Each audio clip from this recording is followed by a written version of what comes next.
يطرحوا السؤال علاه فاتحين الروطاري هنا؟ شكون اللي عطي لاغريمون للروطاري؟ الروطاري منظمه صهيونيه، منظمه ماسونيه لها ارتباطات بالصهيونيه، اللاينس منظمه ماسونيه لها ارتباطات بالصهيونيه ومعتمده هنا. علاه ما يتكلموش عليها؟ كاش واحد يجهل باللي الروطاري مفتوح عندها هنا، علاه حنا ما عطاوناش لاغريمون والروطاري يعطوهم لاغريمون؟ Mon père était mobilisé.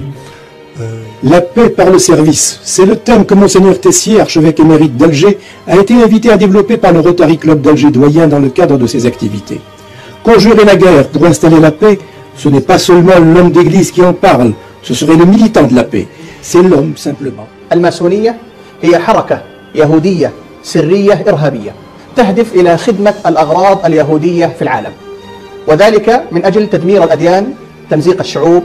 كل هذا تمهيد لسيطرة اليهود في العالم في آخر الزمان. من المنظمات الماسونية السرية هي منظمة تعرف وهي مشهورة بين الناس الآن، وهي منظمة الروتري الماسونية، من المنظمات الماسونية السرية والتي بدأت تنتشر حتى في بعض بلاد المسلمين للأسف.